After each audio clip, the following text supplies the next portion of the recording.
must constantly look at things in a different way.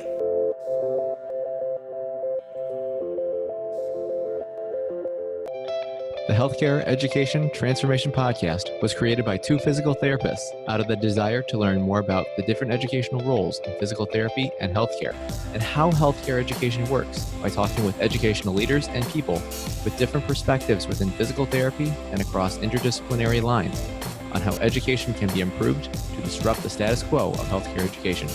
This is our journey, and thanks for listening. Are you a third-year physical therapy student that excels on tests when you have study guides, checklists, and deadlines?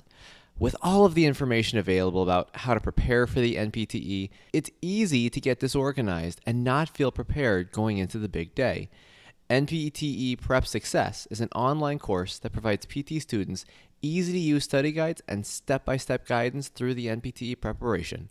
To learn more, visit kylericeprep.com. Thank you again all for your continued support, and now for the show. Hello, everybody. Welcome to another episode of the Healthcare Education Transformation Podcast. I am your host, Brandon Powen, and today I am very happy to welcome two distinct members of the ACAPT Integrated Clinical Education panel. And the reason being is because we wanted to talk a little bit today more about clinical education, and specifically more on an aspect of that called integrated clinical education, which I'm going to be honest, that's kind of a mouthful for me. So throughout this episode, we're going to call it ICE for short.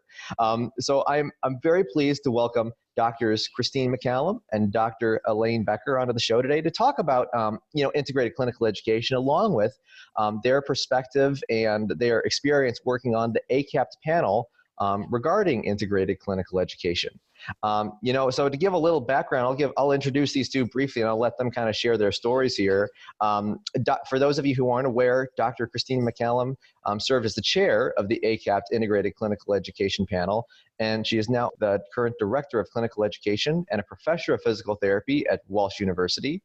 And Dr. Elaine Becker was a fellow member of the ACAPT Integrated Clinical Education panel, and now serves as a clinical professor of physical therapy in the department at New York University. Well, thank you both so much for all that you've done. I know you both have been involved in a lot of other things outside of integrated clinical education throughout your experience as, physical therapists and educators. So first and foremost, thank you for all that you've done. And thank you so much for joining us today to share your insight. And, I recognize that, there's a lot that I didn't share about, your guys' background and stuff, and that everyone's story and reasoning behind why they get in the education and how they get into education is a little bit different. So before we dive in, would you mind kind of sharing, your more background about who you guys are, and along with sharing your story about, how you got involved in education that's led to where you are now?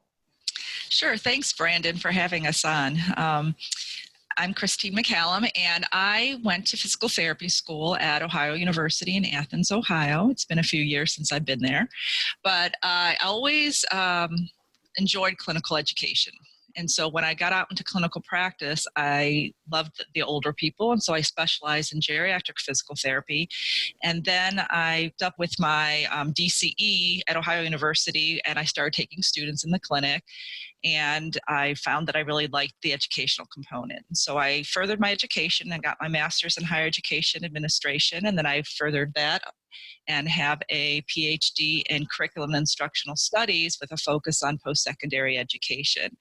So after I worked in the clinic for almost a decade, I took a position as the DCE, and I actually went for my PhD once I joined academics, because I always had those questions of how does it work, and especially in clinical education, how does what you learn in the classroom impact how students learn in the clinic? And then how I got involved in this panel is I just kept looking for different opportunities to further my own knowledge, but also to benefit our students and with the colleagues that I work with in my consortium. And the rest is kind of history, and we'll tell you about the story of how this panel came about during our discussions. I'm Elaine Becker. I'm a professor at New York University and their director of clinical education. I'm a pediatric therapist and board certified in pediatrics. I came to NYU at first coordinating a master's program in developmental disabilities, but I was always interested in getting more involved in the actual basic education of physical therapists. At that time, we had a bachelor's degree in physical therapy. Since then, we've gone obviously to the doctor of physical therapy. I have my basic degrees are from NYU. I have an acquired master's degree from NYU and a doctor of physical therapy from Temple University. I was very fortunate to be at NYU when we went from the bachelor's degree to the DPT program. And I have extensive background in working with ICE, or Integrated Clinical Education Experiences. Because when we admitted our first class back in 1998, Dr. Marilyn Moffitt was our director, and she designed our first ICE at that time. I've maintained that program and expanded on it all the way till today. So we have had many students experience our ICE.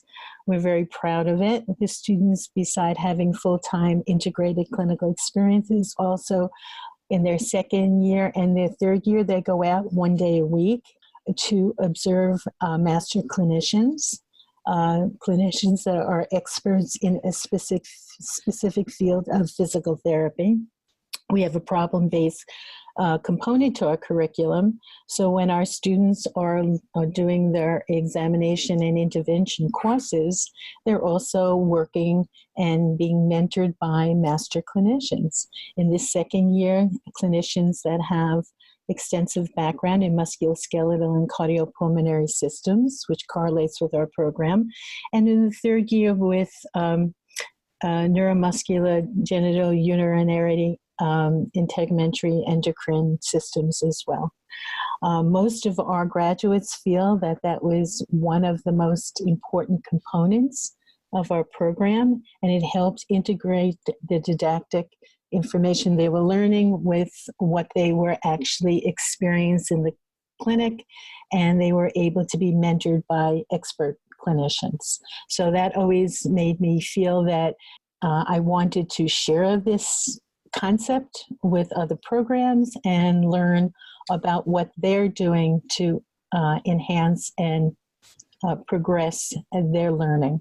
Well, I love it. And, I'm not an educator myself, but a relatively newer clinician. I can say that at my program, we had an internal clinic as well that kind of involved a kind of similar process to kind of what you had alluded to, Elaine. Of course, it wasn't exact. And I can't tell you how valuable that was to really be able to integrate and just utilize that stuff in the moment and get that current applicability before going to rotations. I mean, something that was just remarkably invaluable. So, I recognize that, there are some listeners on who are maybe newer clinicians or even just people listening on right now that may not have an exact complete understanding or clear understanding of what specifically integrated clinical education is, kind of what it can look like. Before we kind of dive into the panel, would you guys mind kind of sharing what exactly is integrated clinical education, to give a little context? Well, we thought it might be interesting for us to actually read to you the definition, so we can start with that. Integrated Clinical Education, or ICE, is a curriculum design model whereby clinical education experiences are purposefully organized within a curriculum. In physical therapist education, these experiences are obtained through the exploration of authentic physical therapist roles, responsibility, and values that occur prior to the terminal full-term clinical experience. Integrated experiences are coordinated by the academic program and are driven by the learning objectives that are synchronous with classroom content delivery across the curricular continuum. These experiences allow students to obtain professional behavior, knowledge, and/or skills within a variety of environments. The supervised experience also allows for exposure and acquisition across all domains of learning and include student performance assessment. For integrated clinical experience to qualify towards a minimum number of full-time clinical education weeks required for CAPTE, it must be full-time and supervised by a physical therapist within a physical therapy workplace environment or practice setting. Well, I appreciate that we decided to start with that definition first, because that was part of what our work panel did, is we had to put a context what everybody's talking about. And the key components of that is integrated clinical education isn't just a point in time. It's a curricular design model. It's how educators design their curriculum, where they're looking at the clinical environment as well as what's going on in the classroom and figuring out how to develop that model that best works for them. Yeah, no, and I think that really makes a lot of sense, because again, that can be something incredibly valuable, but can also be a little bit variable based on what you both had said. And, I want to dive in because, of course, you both being on the ACAPT panel, looking at this a little bit more. Let's start at the beginning of this initiative here and going through, like, from your guys' perspective, how and why was this panel created, and what was the history that kind of brought it up? No, that's a great question, and I kind of like the history of things, so I'll take that question. So back in 2014, there was a clinical education summit that was sponsored by ACAPT in collaboration with the APTA and the education section, which is now known as the Academy of Physical Therapy Education. But that was in Kansas City.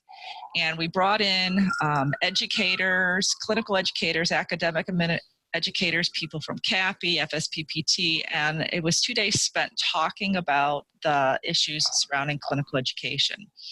And so from that, the results of that came up with 15 recommendations, and they categorized them as either harmonization recommendations or innovation recommendations. And the difference between those was the harmonization recommendations looked at concrete actions that ACAPT and the clinical education community that they could take for the future to try to create a culture of teaching and learning that's based upon partnerships. And then innovation recommendations, those were the areas where clinical education community could research and pilot new directions moving forward. So the ICE, the integrated clin ed experiences, were identified as an area of curricular experiences that we felt that some harmonization was needed. There would maybe a basic understanding of what it is and how to go about that. So ACAP then decided to prioritize ICE as an area for a national discussion, and that's how that work panel was created, because the ACAP Board of Directors highlighted the integrated clinical education experiences as one of the primary areas that could get some traction early on. And then the other two work panels that were also created were the common terminology, which the result of that came out with a variety of definitions that standardize of the terminology we're using, and then also the student readiness work panel, which identified criteria or objectives that students should all achieve prior to a full-time clinical education experience at first one. Yeah, and to give listeners a little bit, because knowing that, Christine kind of mentioned those other components of it, is we actually had released our episode featuring Dr. Jean Timmerberg regarding the student readiness portion of that. The link for that can be down below if you want a little bit more detail on that one, because I think that is important to kind of know how all these pieces kind of work together, because they kind of all build to the same thing to work on these things. And it was very helpful to kind of get her perspective from that avenue as well. And recognizing that you guys kind of went through the how and the why of this initiative here, let's get down to the nitty gritty. How did you guys actually conduct this? How did you get the data to answer the questions, to really kind of formulate your recommendations to the board? Well, when we tackled this, is we wanted to make it educational research and not just our opinions. And so educational research is one of the hardest research environments to collect, because we can't test things in a clinical, like what you may be in a clinical environment. We don't have the ability to have control groups. And so we're figuring, how are we going to look at this big elephant in the room of what is integrated clinical education? So we had three components to that survey process, which we termed as a scoping review. And you can read about that. That's kind of the boring stuff. But what we did was we did a descriptive survey among our panel members. We did a systematic review of the literature, and then we also did a series of focus groups with students as well as educators at various points in time. And then from all of that is we collated the information to come up with our recommendations. So it was a scholarly project from the very beginning where we used those 3 different methods to collect data. And guys, I understand that, of course, with doing any kind of research or any kind of project, collecting data of this magnitude, is that there sometimes can run into little snags or barriers along the way. And just because it's always interesting to kind of know throughout that process kind of what you guys ended up experiencing through that. Now, were there any barriers that you guys faced throughout this process of figuring out this data or learning more about this topic?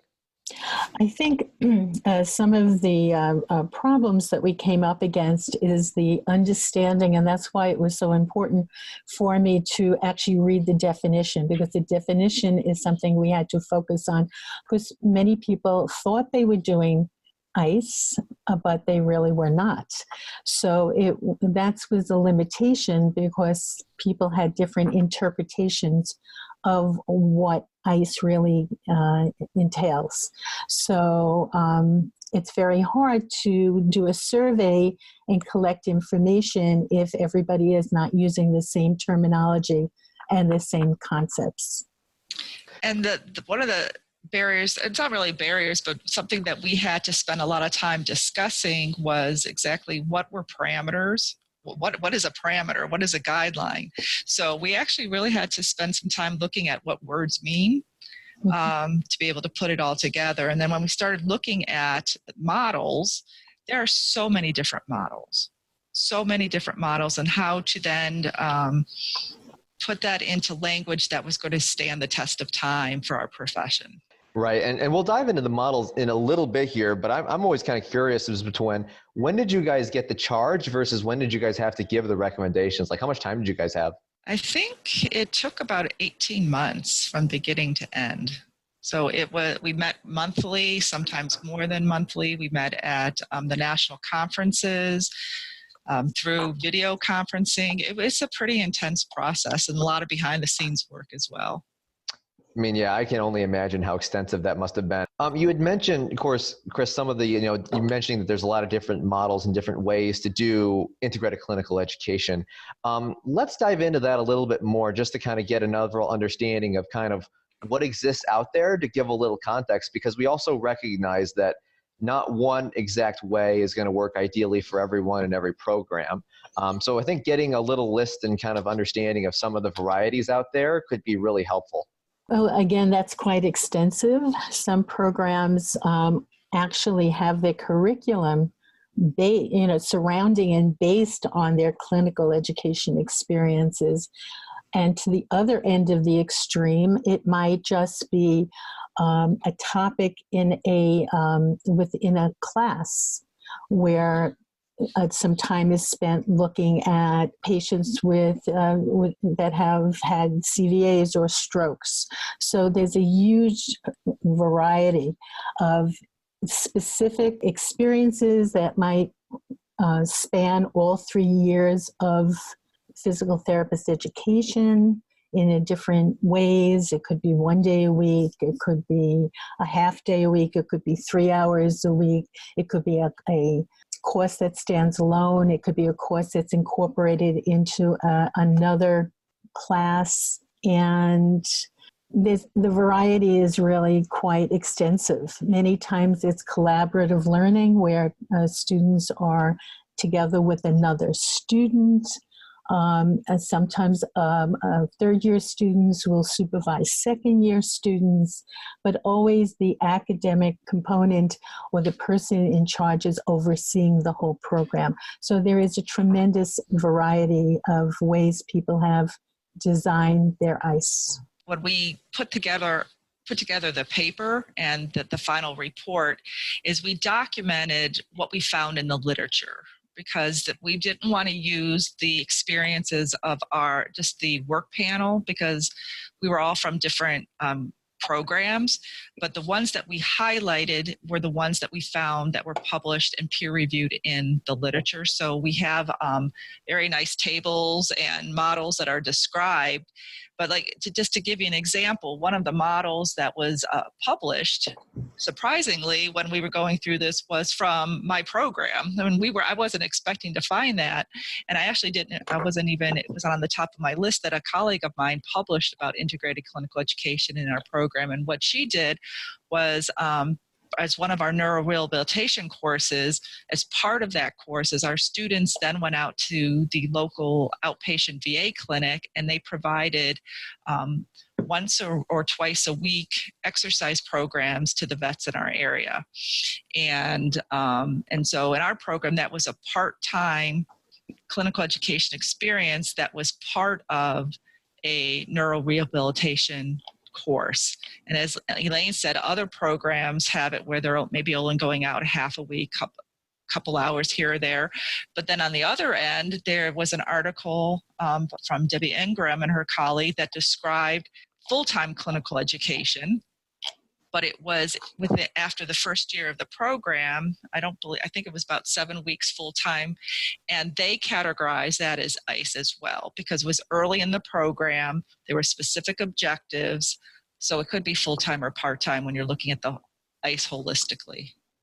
Right. And given kind of the wide variety of options, and of course, considering the evidence and stuff that you guys found in your report when working on the panel, apart with if there's been any new evidence lately that's been kind of released or in the process since that's happened, do we know a little bit more about what are certain characteristics of things that seem to result in that integrated clinical education being more effective? Like, what do we know, given all those things, about which things or which aspects seem to be more successful than others? When Elaine and I are actually talking about that is when you're looking at curriculum, the effect, and looking at it from a research standpoint, that's what's difficult, because I don't necessarily know that anything that we found was actually measuring effectiveness, like cause and effect. If you do this is better. What we found is that there's more of an impact. And those, when you're looking again from a research perspective, effect and impact are kind of different things of how you measure. So it's hard to actually say, is one model better than the other? We did not actually find anything about that. But what we do know is that students being exposed to people other than their classmates during the early part of their curriculum is effective, makes an impact on their learning. And that exposure to people is outside of the classroom, which is what a typical classroom environment is. And I use the word early, and I kind of hesitate to use that just because we don't have a definition of what early is. Yeah. So is that first semester? Is that first week? Is it second semester? So that's something that our group, that we did not tackle that of what early is, because the research and the data collection that we had, that we completed, did not lead us to any type of conclusion about how early that needs to be. I think that each program looks at their own ICE and looks at their end result and what their objectives are. And they are independently looking to see if the programming that they're providing, the ICE, is actually fulfilling what it is that they are looking for within their program. So it's more individualized to a curriculum. Right. And given that, that it's hard to kind of measure all these avenues that you had kind of both mentioned, to your guys' knowledge, is there anything or any discussion on even future studies that are kind of looking at, variety of methods to measure this effectiveness, like to kind of help narrow that down a little bit? I am not aware of any discussions about that. And that's a great question, because what I find with educational research or even outputs of our work panel is it leaves it up to the reader or to the people who pay attention to these type of topics, then to grasp it and say, okay, now I can design another study that may lead to an effectiveness, to determine what's effective. One model is better than the other, because of everything that we found was very dependent upon an individual program. And the next move of moving educational research forward, of getting some of those answers that you just asked, is to have partners among different academic programs to start looking at their models using similar outcome measures, because there was no similar outcome measure used to determine student impact at all. Every researcher had a different idea of how they were going to measure that. I agree with Christine. And, people look at passing license exam, or some programs actually would survey where their graduates started, where they went for employment, to see if some of the qualities they were looking for those students to have actually came through.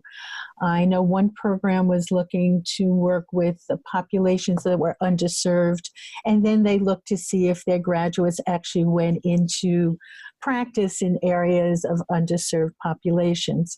So some programs were trying to, look to see if the impact actually helped along, all the way through the process.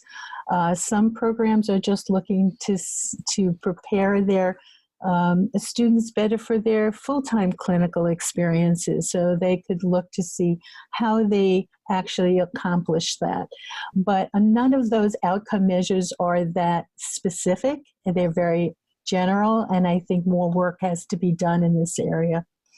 No, it seems to make sense. And I mean, just given that you had said about that one aspect of underserved, like working more in the underserved community, is that I can only imagine there's so many other factors in play with that, between location, finances, and, apart from just school. So I know it's definitely not a clear-cut issue Right. by any means, but at least if we can help narrow that down more, I think that's going to at least be better. And you both had mentioned parts of this a little bit earlier.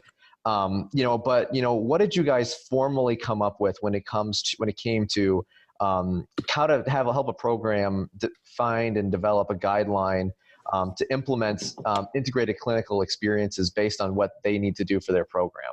So the question is what did we find? What was our outcome of our work panel? And we came up with 8 parameters, and I will summarize those rather than read specifically the documentation. And so we have determined that an ICE experience can occur in any academic term prior to the terminal clinical education experience.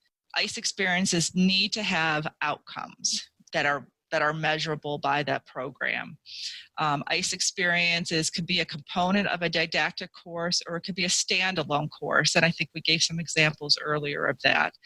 The time frames of how those ICE experiences are implemented into a program is up to the program. It could be, again, half day once a week, or a full 5 days over a course of 8 weeks. It really is up to the program. It could occur in a variety of learning experiences. It could be in the traditional clinics, or it could also be in other community-based settings, depending upon what the objectives are for that experience. But with that, what we said about where those learning experiences are happening, if a program is going to count those experiences to the CAPTE requirements of full-time clinical education experiences, those need to be be completed in a physical therapy workplace setting.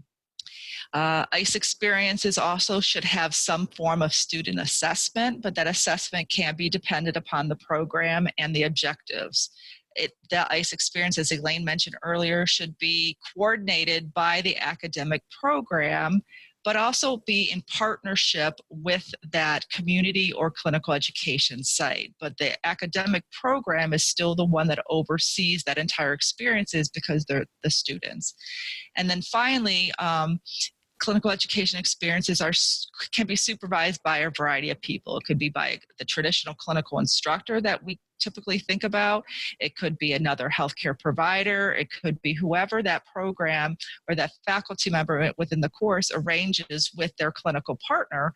But then again, if it is going to, that experience is going to qualify for that full-time experience, a clinical education experience for CAPTE, then there is the requirement that the supervisor is a licensed physical therapist. So when you look at those 8 parameters, collectively, that makes integrated clinical experience, but you just can't pull one out and say, okay, I have an ICE. Yeah, I think Christine hit all the different parameters, and I think it was important for us to identify those parameters, because that's what gives the commonality amongst ICE. So because there is so much variety, those parameters are what makes it, and which reflects into the definition of ice. You both had mentioned, regarding the evidence a little bit more beforehand. And I'm just curious if we know anything about what evidence says about using, ice for other healthcare providers. Like, is there anything that we've learned from medicine, nursing, or any other professions that are incorporating or using ice or something similar as ice in their education? Well, some of our articles that we used in our analysis were from other professions. We had one from speech, from nursing, and from medicine. So they are using ICE experiences, and they've identified those experiences as well. They might be using them for slightly different purposes. Again, it's very individualized up to the curriculum and the program. We did look at a variety of health professions. Going back to one of the earlier questions is what is the barrier, I think, or of going through this process? We had a lot of discussion because within our group and then also with others as we were building these parameters, I think some individuals wanted us to be a little bit more prescriptive of saying that an ICE experience has to be X number of hours, or anything over this number of weeks, we wouldn't consider that ICE. And so we really went and looked at what the literature was telling us, coupled then with our focus groups that we had with the students as well as the clinical and academic educators to be a little bit more broad. And so this puts the onus onto those individual academic programs to determine what is ICE in their program. They have to make those decisions, what is best for their educational program and for their students. But again, when they make that determination, they have to go back and look at those parameters.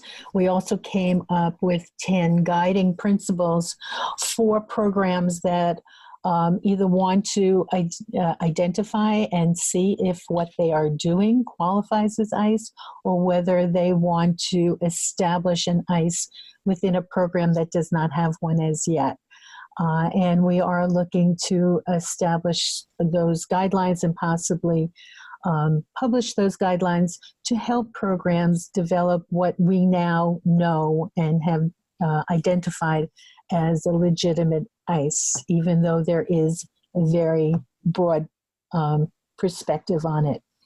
Right. And given kind of that broad perspective on it, and recognizing, of course, taking into account the research you guys have done, but also the perspectives and perspectives that you've heard from other faculty members, from different programs. And even I'm going to ask you both to kind of even consider how you guys have kind of started your version of ICE within your program, in terms of what are some of the bigger barriers that you tend to find more consistently among probably more programs when they're trying to integrate some form of ICE to their ability? Like, what are some of the biggest issues that usually tend to come up initially with this? Well, I don't know about issues, but a lot of things have to be in place. You have to have a buy-in of your administration. You have to have appropriate resources. You have to have the personnel that wants to go and initiate this experience. They have to look into their community to see what types of sites they want to partner with. They have to make sure it fits appropriately, that they can either have a standalone course or have a component of a course that will work for this. We now have to incorporate ICE into our programs, and that's also a good reason that people are looking into how can we do this, because we're being actually asked to do this if we do not already have it. So I think, having the economic resources, the buy-in from the administration, the relationship with the community. Some programs have faculty practices, and that makes it so much easier for them, but not every program has that, and we were lucky to have very strong clinical partners that we could work with, because we do not have a faculty practice. So it can be done, and I've worked with a a university that wanted to establish an ICE, went over the parameters, went over the guidelines, talked with them, stimulated their way of thinking, letting them know what is an ICE, what is not an ICE. They started to focus, and I came back and invited a year later and found out that they had established some really good programs, and I was very excited about that. But it was that conversation of where does it fit in? How does it fit into our goals and objectives? What is it? What is it not? It is not just bringing a patient into class and everybody observe the patient. That's not an ICE. Asking a student to go out and find extra experiences, that's not an ICE. And we also established that simulated experiences were not at this point in ICE either. So that had to be clarified for programs. But I think it's very exciting because this is a wonderful way for students to learn in a synchronous way while they're actually taking courses and applying what they learn and coming into a very exciting profession. So it really is, students usually really love ICE experiences. So I think the future is good. What do you foresee that simulations will eventually be a part of ICE? Like, do you feel like that's changing, given the bigger and wider discussions that are taking place regarding simulations and education? I think Christine could add to that as well. I think there is a panel now looking into simulation. What we found, we had some discussions early on within our work panel about simulation, and we felt that that topic was beyond the scope of what we could do. And so we made the recommendation to ACAP that a different task force needed to tackle that project. So in your question about whether or not simulation could replace some of clinical education, we actually found a study that that 25% of a full-time clinical education experience was replaced with simulation. And they found that the outcomes they were studying, there wasn't a big difference in the outcomes. With that being said, simulation is a learning experience. And for students to learn, it's a different intervention where students can learn to apply whatever the objectives are, a clinical skill, communication abilities, or whatnot. And we kept coming back to is when you're looking at what CAPTE requirements are, they have a minimum number of full-time clinical education experiences, and where that takes place, you can't replace simulation with those minimum requirements. But could simulation replace some clinical education if you were above those minimum requirements? The research is showing, yes, the students' outcomes are similar. They're not any worse, but I think more research is that. So I think a lot of it is just how you are conceptually framing what simulation, the purpose of it for, what's it for, and then what you're using clinical education for. Gotcha. No, that makes sense, because I just know that's a huge topic talking about right now, and I just felt like I had to connect that. So I appreciate that. And, I thank you both for kind of sharing your perspectives on ICE and about, your guys' work and service throughout this panel.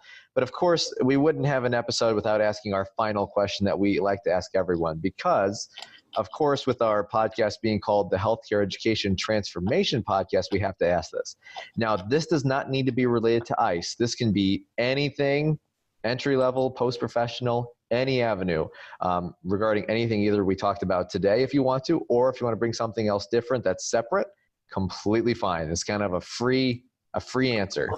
So the question is, if you could change one aspect of healthcare education, physical therapy or otherwise, which aspect would you change and how would you change it? So that's the big question. Yeah, really.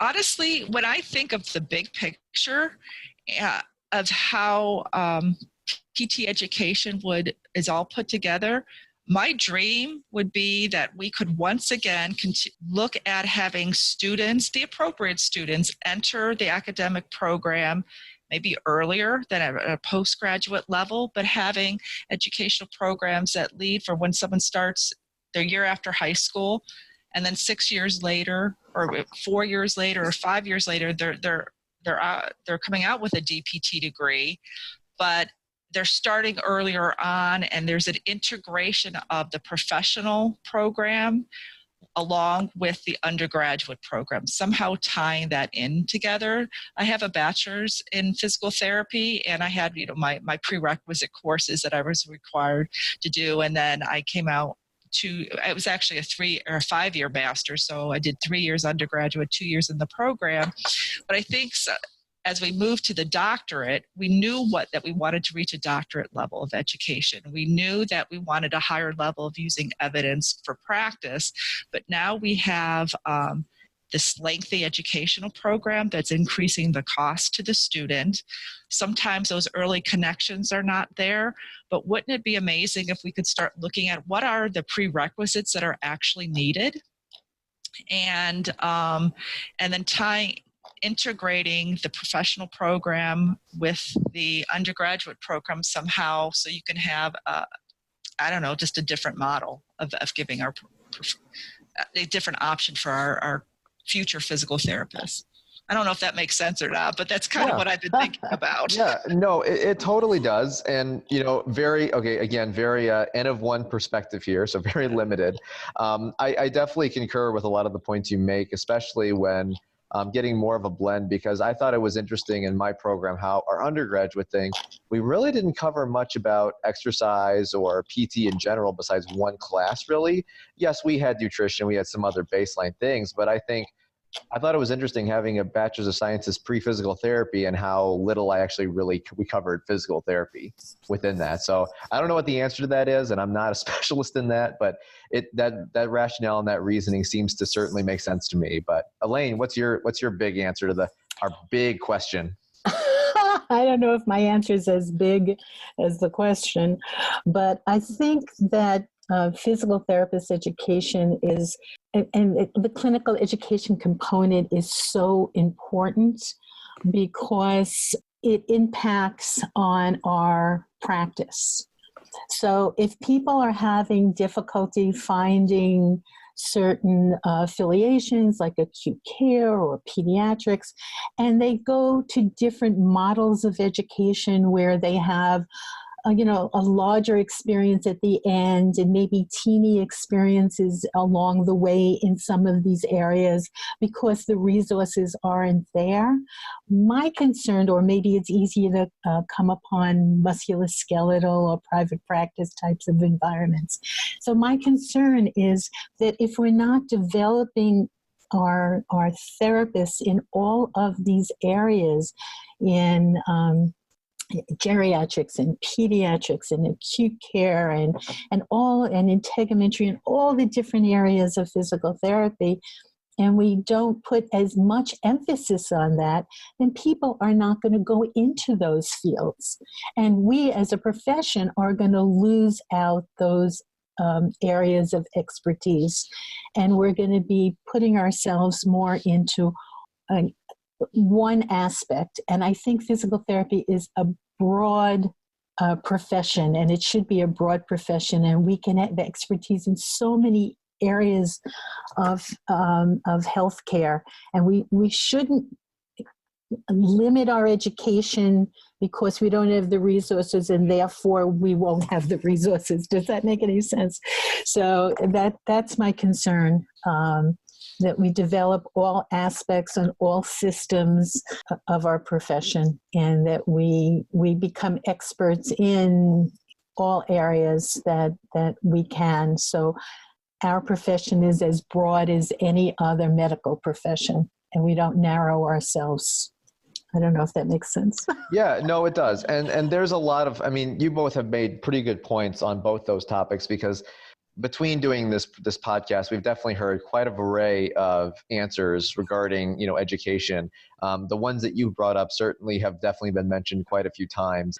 So there's a lot of things that usually people have brought up, and I like how people like you guys have both kind of mentioned different things and different potential ideas, because I think they all need to be considered with moving forward. But again, thank you both for all that you've done and for coming on today to chat. I recognize some other people might perhaps want to learn a little bit more about ICE, or if they want to maybe ask a question or follow up a little bit, where would you recommend that people either look online to learn more or to reach out should they have a question on anything that was talked about? Well, first of all, I'd like the publication that we had on the ICE work panel was published in January of this year in PTJ. And in that reference, it goes through our process, but also our parameters. And then the model descriptions, we have a very, I think, a nice summary of the parameters related to the model descriptions of what we found in the literature. So that's a great resource for readers. But they can also reach out to me at my work email is cmccallum@walsh.edu. I'm happy to help any way I can. I feel the same way. They can reach out to me at NYU. It's eb2@nyu.edu. I'd be happy to talk about that. And again, we're looking to develop those guidelines for programs. And I'd be happy to share those guidelines with anyone who would like to discuss it. I was also part of a publication that was the application of educational theory and evidence in support of the integrated model of clinical education. It was in the Journal of Physical Therapy Education in 2014. I think that's a really good article, and if anybody wants to read about a little bit more about the underlying concepts of integrated model of clinical education. I love it. I love it. And again, thank you both so much for all that you do regarding this topic and, of course, many other things throughout education. And, of course, thank you so much for taking the time today to talk and share your insight with our listeners. It's truly been a pleasure. Well, thank you, Brandon. Thank you. Access to healthcare is one of the largest issues facing both providers and patients, as millions of people worldwide lack timely and affordable access to healthcare. Anywhere Healthcare, a telehealth platform, is a simple, low-cost option for providers and patients that eliminates the barriers to access to all kinds of healthcare. To find out more, check out anywhere.healthcare, which is available in our show notes. And if you use the code HET in all caps when you email to sign up, you'll save 25% off the total cost. Thank you for attending class today, and we hope that you learned something and gained value from the content. If you'd like to schedule office hours with us, feel free to add us on Twitter at HET Podcast, on Instagram, HET Podcast, on Facebook, the Healthcare Education Transformation Podcast, and the homepage, healthcareeducationtransformationpodcast.com. And for those of you following along in the syllabus, extra credit can be obtained by liking us, sharing us, and leaving a review. Let's continue our journey up Mount Educational Success as lifelong learners.